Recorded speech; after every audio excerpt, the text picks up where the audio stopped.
Alexandre poussa la porte de la villa luxueuse des Lefebvre. Un balai à la main et un seau dans l'autre. Prêt à entamer sa journée de ménage comme d'habitude. Mais quand son regard croisa celui du bébé dans les bras de la nourrice, son cœur s'arrêta net, ses yeux verts, identiques aux siens, le fixaient avec une innocence qui le transperça comme un couteau. Ce n'était pas une coïncidence, c'était un fantôme du passé qui ressurgissait, forçant Alexandre à affronter une vérité qu'il avait enterrée des années plus tôt. Il recula d'un pas, le souffle court, essayant de se convaincre que c'était une illusion. La villa, nichée dans les collines de Provence, respirait l'opulence, meubles design, tableaux abstraits au mur, et une vue imprenable sur les vignes environnantes. Alexandre, 28 ans, avait accepté ce job de nettoyeur il y a 6 mois pour payer ses factures. Loin de se douter que cette maison abritait Julien, son amour de jeunesse, maintenant marié et père de famille. Julien Lefebvre, 35 ans, avocat prospère à Marseille, avait tout pour lui, une épouse parfaite, Marie, une carrière florissante, et maintenant cet enfant, Louis, âgé de 8 mois. Mais ses yeux. Alexandre secoua la tête, se forçant à reprendre son travail. Il ne pouvait pas se permettre de craquer. Pas ici. Pas maintenant. La nourrice, une femme d'une quarantaine d'années nommée Sophie, le salua poliment. Bonjour. Alexandre. Madame est sortie. Monsieur est à son bureau. Vous pouvez commencer par la cuisine. Il hocha la tête, mais son esprit bouillonnait. Comment était-ce possible? Julien et lui s'étaient rencontrés à l'université, à Paris, il y a 10 ans. Une passion intense, clandestine. Car Julien provenait d'une famille conservatrice. Des catholiques traditionalistes qui ne toléreraient jamais une relation homosexuelle. Alexandre, issu d'un milieu modeste de la banlieue lyonnaise, avait toujours assumé son orientation. Mais Julien avait choisi la facilité. Après 2 ans d'amour fou, il avait rompu brutalement, prétextant une pression familiale insurmontable. Je ne peux pas. Alex. Mon père me déshériterait. Et ma mère. Elle en mourrait. Ces mots avaient hanté Alexandre pendant des années. Il passa l'aspirateur dans le salon, évitant de regarder les photos de famille sur la cheminée.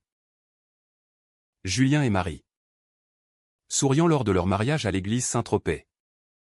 3 ans plus tôt. Puis une photo récente, Julien tenant Louis dans ses bras, avec ses mêmes yeux verts qui n'appartenaient pas à la lignée des Lefebvre, connu pour ses iris bleus ou bruns. Alexandre sentit une nausée monter. Était-ce possible que Julien ait? Non. C'était absurde. Mais les souvenirs affluaient. Peu après leur rupture, Julien l'avait contacté une dernière fois. Ivre. Suppliant pour une faveur. Alex? J'ai besoin de toi. Marie et moi. On essaie d'avoir un enfant. Mais je suis stérile. Les médecins l'ont confirmé. S'il te plaît, aide-moi. Donne ton sperme anonymement. Personne ne saura. Alexandre avait refusé net. Furieux. Blessé. Tu me demandes ça après m'avoir largué? Va te faire foutre. Julien. Et pourtant. Ses yeux. La journée s'étira en un calvaire. Chaque pièce de la maison lui rappelait Julien, l'odeur de son aftershave dans la salle de bain. Les livres de droit sur les étagères. Même le vin rouge préféré de Julien dans la cave. Alexandre luttait contre l'envie de fuir. Il avait reconstruit sa vie, un petit appartement à Aix-en-Provence. Des amis dans la communauté LGBT. Et des rêves d'ouvrir son propre service de nettoyage. Mais ce bébé changeait tout. Était-ce une trahison? Julien avait-il volé son sperme d'une manière ou d'une autre? Ou pire? Avait-il manipulé une clinique pour obtenir ce qu'il voulait? L'idée le rongeait. Vers midi, Marie rentra. Élégante dans son tailleur Chanel. Portant des sacs de course. Bonjour. Alexandre. Tout se passe bien, demanda-t-elle avec un sourire poli. Il marmonna un oui. Évitant son regard. Marie. 32 ans. Fille d'un industriel parisien. Incarnait la perfection bourgeoise. Elle n'avait aucune idée du passé de son mari. Du moins Alexandre l'espérait. Le soir venu, Julien rentra plus tôt que prévu. Alexandre était en train de laver les vitres du bureau quand il entendit la porte claquer. Alex? La voix de Julien. Tremblante. Le figea. Il se tourna lentement. Julien se tenait là. Pâle. Les yeux écarquillés. Qu'est-ce que tu fais ici? Alexandre ricana amèrement. Je nettoie ta merde. Comme d'habitude. Julien jeta un regard paniqué vers la nurserie. Tu as vu Louis? Alexandre s'approcha. Menaçant. Ses yeux. Julien. Explique-moi. Julien recula. Murmurant, pas ici. Pas maintenant. Mais Alexandre insista. La voix basse mais ferme. Tu m'as trahi. Comment as-tu fait? Julien secoua la tête. J'ai payé la clinique. Ils ont utilisé un échantillon que j'avais gardé d'eux. De nous. Alexandre sentit le monde s'effondrer. Un échantillon? De leur nuit passionnée? C'était monstrueux. Tu as créé un enfant avec mon ADN sans mon consentement? Pourquoi? Pour jouer à la famille parfaite? Julien pleura. Pour survivre? Alex. Ma famille m'aurait détruit si j'avais assumé qui je suis. La confrontation dégénéra. Alexandre hurla des accusations. Julien supplia pour le silence. Marie pouvait rentrer à tout moment. Finalement, Alexandre partit en claquant la porte, jurant de ne jamais revenir. Mais dans sa voiture, les larmes coulaient. Ce bébé était le sien. Biologiquement.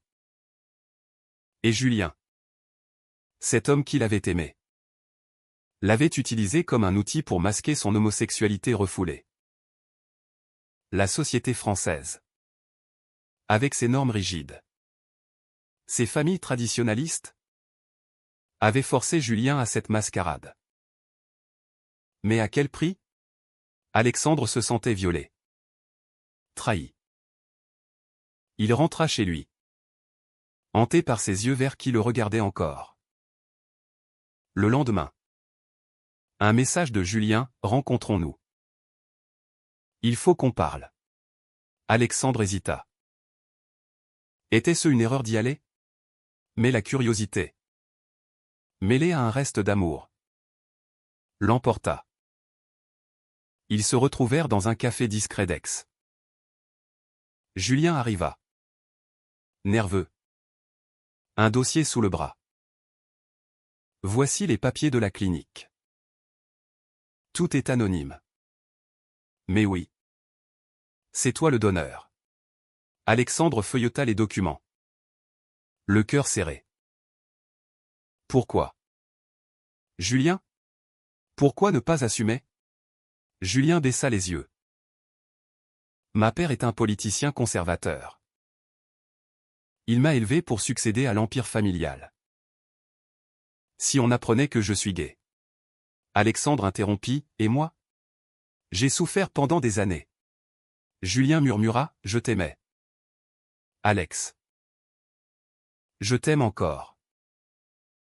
Mais j'ai choisi la sécurité. Alexandre se leva. Furieux. La sécurité? Tu as créé un enfant pour te cacher. Et maintenant? Qu'est-ce que je fais? Je suis le père biologique de ton fils. Julien pâlit. Ne dis rien à Marie. Elle croit que c'est un donneur anonyme. Alexandre rit amèrement. Et si je le fais? Les jours suivants furent un tourbillon d'émotions.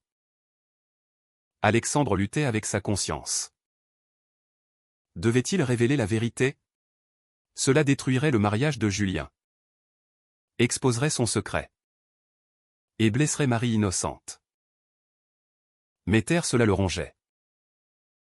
Il pensa à sa propre famille, ses parents l'avaient rejeté quand il avait fait son coming out à 18 ans.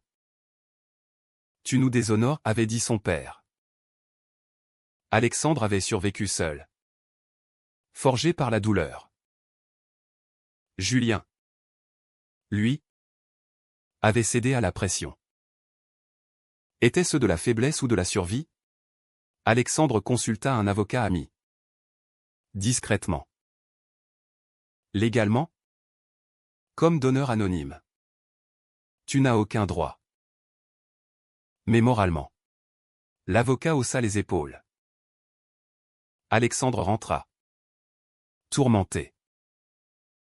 Chaque nuit. Il rêvait de ses yeux verts. Accusateurs. Alexandre décida de retourner à la villa. Prétextant avoir oublié un outil. En réalité, il voulait voir Louis une dernière fois. Graver ses yeux dans sa mémoire. Marie l'accueillit avec surprise. Alexandre? Julien n'est pas là. Il balbutia une excuse et demanda à utiliser les toilettes. En passant près de la nurserie.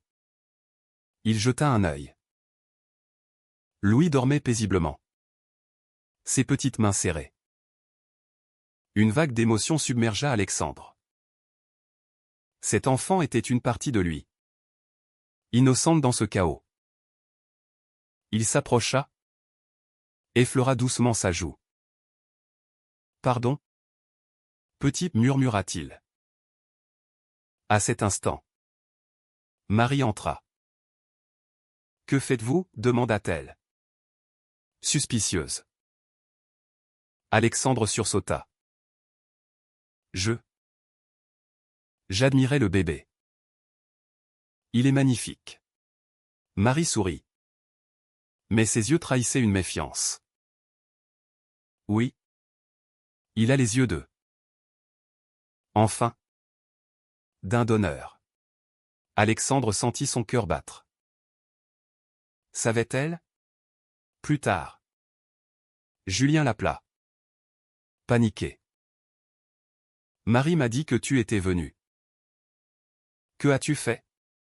Alexandre répondit froidement, rien. Mais je ne peux pas ignorer ça. Julien proposa un marché, je te paierai pour ton silence. 50 000 euros. Par. Recommence ailleurs. Alexandre fut choqué. Tu me prends pour qui? Un objet que tu achètes? Il raccrocha. Furieux. Ce soir-là. Il confia à son meilleur ami. Lucas? Un activiste LGBT à Marseille. Julien m'a utilisé pour créer un enfant et se cacher. Lucas? Outré. Conseilla, dénonce-le. La société doit changer.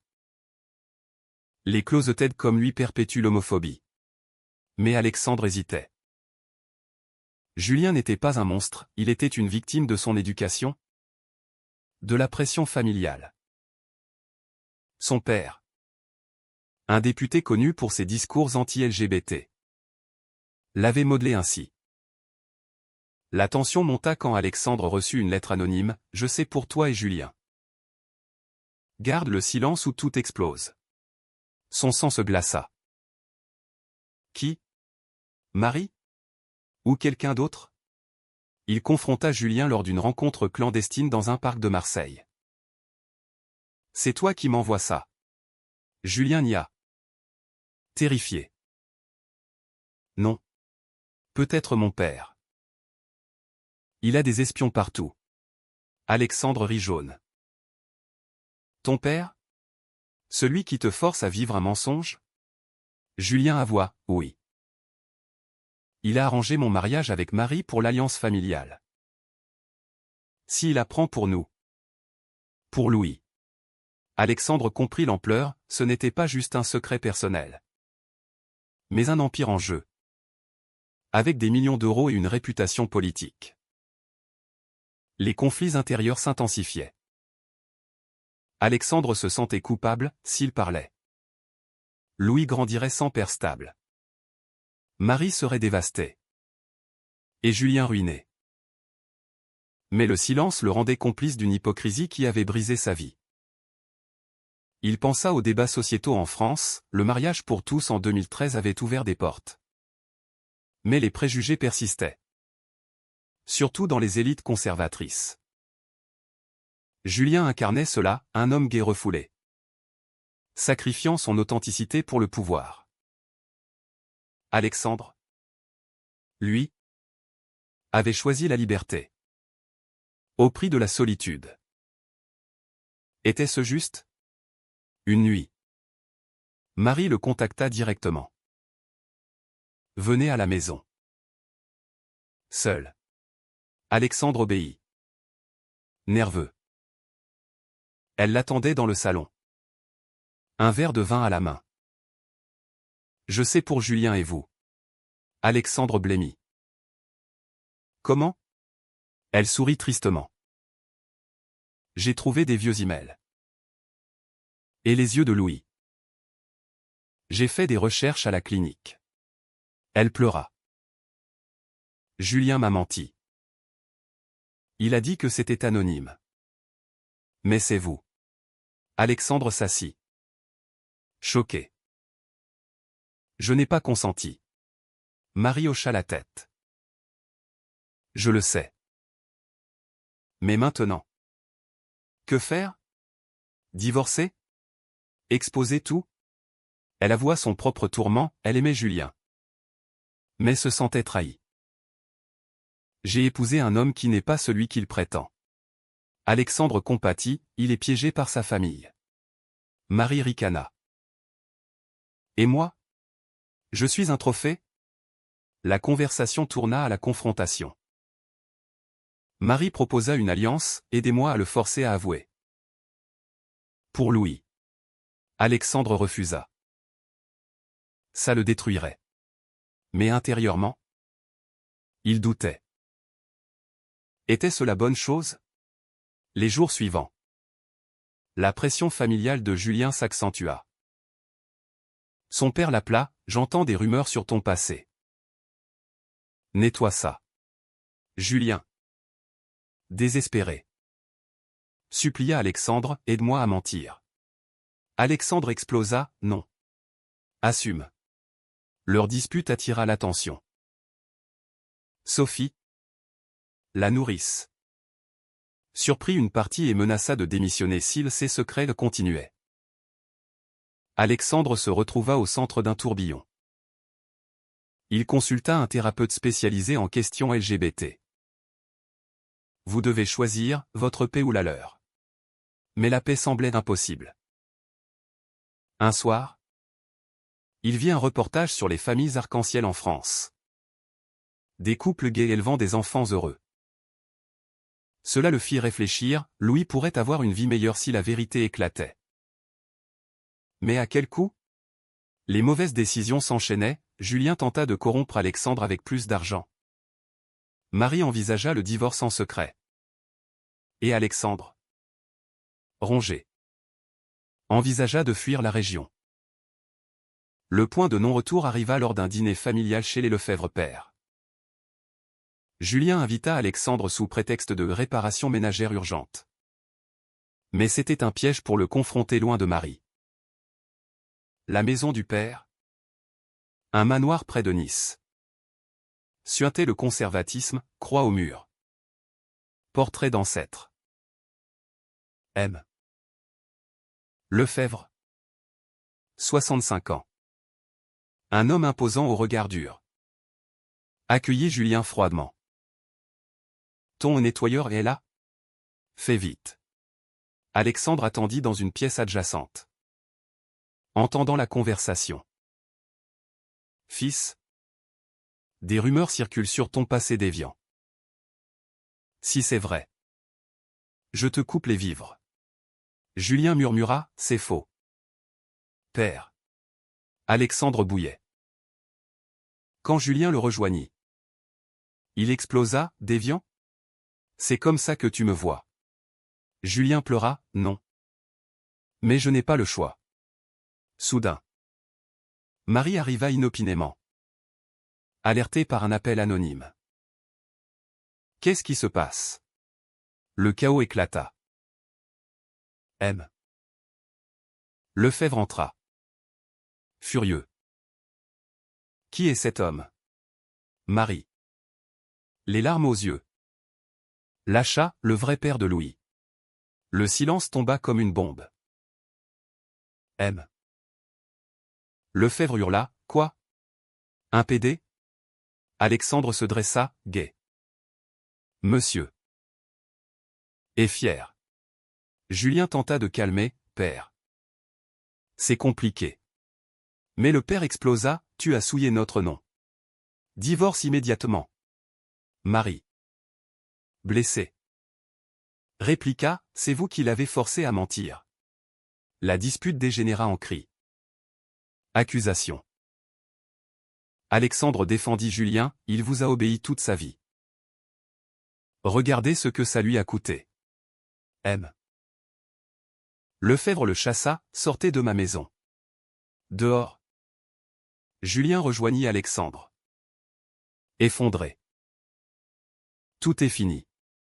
Alexandre le serra, non. C'est le début.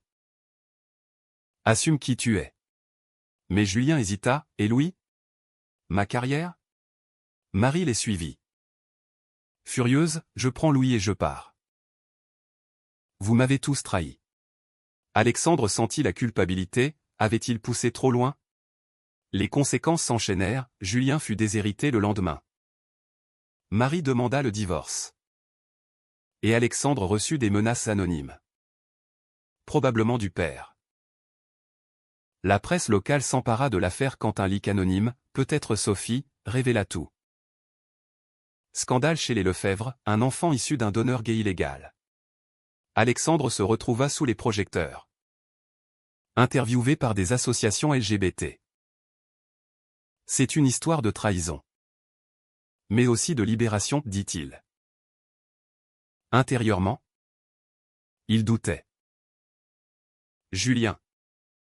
Ruiné. Vint le voir, tu as tout détruit. Alexandre répondit, non.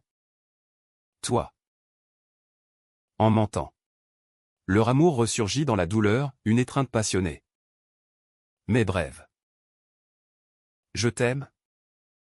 Mais je ne peux pas, murmura Julien. Il choisit de partir seul. Pour réfléchir. Marie. De son côté. Contacta Alexandre, venez voir Louis. Il est à vous aussi. Alexandre accepta. Ému. Tenant l'enfant. Il pleura, je te protégerai. Les débats sociétaux enflammaient, forum en ligne. Émission TV sur les droits des donneurs. L'homophobie internalisée. Alexandre devint un symbole involontaire. Mais le prix était élevé, amis perdus. Emploi quitté. Solitude accrue. Julien. Isolé. Tenta une réconciliation avec son père. En vain. Assume ou disparaît, répondit le vieux. Julien choisit la disparition, il quitta la France pour l'Espagne. laissant tout derrière. Les mois passèrent. Marqués par les procédures légales. Alexandre obtint un droit de visite pour Louis. Après un test ADN confirmant la paternité. Marie, magnanime, accepta, pour son bien. Mais chaque visite ravivait la douleur. Louis grandissait. Ses yeux verts rappelant constamment le chaos. Alexandre reconstruisit sa vie, il ouvrit son entreprise de nettoyage. Aidé par des dons d'associations LGBT. Pourtant, le vide persistait. Julien envoyait des messages sporadiques, « Je regrette ». Alexandre répondait, « Reviens ». Mais Julien restait distant. Luttant avec son identité. Un jour, lors d'une manifestation pour les droits LGBT à Paris, Alexandre croisa un ancien ami de Julien. Il est brisé. Il voit un thérapeute. Alexandre décida d'agir, il vola à Madrid. Trouva Julien dans un petit appartement. « Pourquoi as-tu fui ?» Julien pleura, « J'ai tout perdu à cause de toi. » Alexandre répliqua, « Non. À cause de tes choix. Mais on peut reconstruire. » Leur discussion dura des heures. Explorant les blessures, la pression familiale. Les normes sociétales. Les sacrifices. Julien avoua, « J'ai volé ton échantillon par désespoir. » Pardon. Alexandre pardonna. Partiellement. Mais maintenant. Choisis, le mensonge ou la vérité. Julien rentra en France. Affronta son père une dernière fois. Je suis gay. Acceptez-le ou perdez-moi. Le père refusa. Mais Julien tint bon. Il divorça à l'amiable de Marie, qui trouva un nouveau amour. Julien et Alexandre se rapprochèrent prudemment. Coparentant Louis en secret au début. Puis ouvertement. La société réagit diversement, soutien de progressistes. Haine de conservateurs. Julien perdit des clients. Mais gagna la liberté. Alexandre, lui, paya le prix de la visibilité, harcèlement en ligne. Mais aussi admiration. Pourtant, des doutes persistaient. Était-ce juste pour Louis? Élevé dans ce tumulte? Marie regrettait-elle? Et Julien? Avait-il vraiment changé? Ou était-ce une nouvelle façade? L'histoire se termina sur une note aigre-douce, une famille recomposée. Mais marquée par les cicatrices. Est-il moralement justifiable de mentir sur son identité pour protéger sa famille? Même si cela cause du tort à autrui,